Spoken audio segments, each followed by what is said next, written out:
ہمارے گھروں میں جب سے ربیع النور شریف کا چاند نمودار ہوتا ہے ہمارے گھروں میں صفائیاں شروع ہو جاتی ہیں، روشنیوں کا اہتمام شروع ہو جاتا ہے، اہتمام شروع ہو جاتا ہے۔ لیکن آج کے موقع پہ اس مہینے میں بھی کچھ گھر ایسے ہوتے ہیں جہاں اندھیرا ہے، دھوپ اندھیرا ہے، ان کے گھر میں بھی اندھیرا ہے، ان کے سینے میں بھی اندھیرا ہے، بے شک اندھیرا ہے۔ اللہ اکبر کبیرہ۔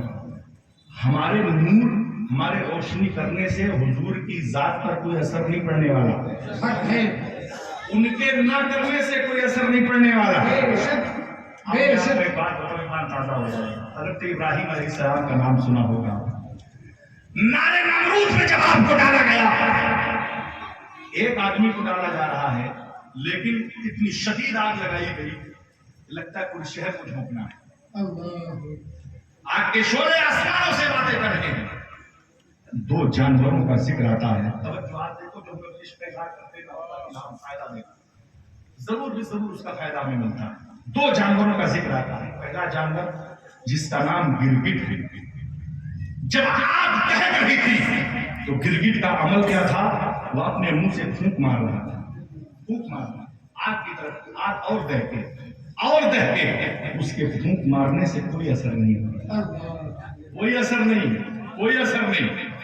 یہ عمل اللہ کو اتنا ناپسند ہوا، اتنا ناپسند ہوا کہ اللہ تبارک و تعالیٰ نے اس کو، اس کی پوری نسل کو عذاب دیا۔ حضور کا فرمان ہے، حضور فرماتے ہیں جہاں بھی گرگٹ کو دیکھو وہیں مار دو، جہاں گرگٹ کو دیکھو فوراً مار دو۔ شخص پہلے بار میں گرگٹ کو مار دے، اس کے نامہ اعمال میں 100 نیکیوں کا اضافہ ہو۔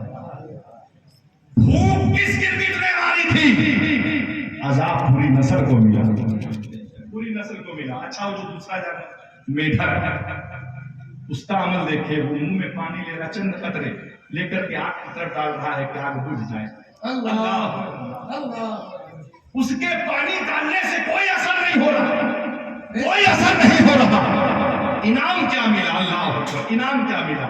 حضور نے فرمایا جہاں اسے دیکھو اسے راستہ دے دو، اللہ اسے کوئی نہ مارے، جو اسے مارے گا طرح طرح کی بیماریوں میں مبتلا ہو رہا ہے۔ فرمایا اس کے پھونک ڈالنے سے کوئی اثر نہیں، اس کے پانی ڈالنے سے کوئی اثر نہیں، لیکن جب تاریخ لکھی گئی تو غداروں میں گرگٹ کا نام لکھا گیا، وفاداروں میں میڈک کا نام لکھا گیا۔ میں اسی واقعے کو دلیل بنا کر کہتا ہوں، آج حضور کی پیدائش کی خوشی میں ہم روشنیوں کا اظہار کرتے ہیں، روشنیاں کرتے ہیں۔ ہماری روشنی کرنے سے کوئی حضور کی ذات پر اثر نہیں، ان کی روشنی نہ کرنے سے کوئی اثر نہیں، لیکن جب تاریخ لکھی جائے گی تو وفاداروں میں ہمارا نام لکھا جائے گا، غداروں میں زندہ باد زندہ باد، بے شک حق ہے، کیا کہنے حضرت، اے ماشاءاللہ۔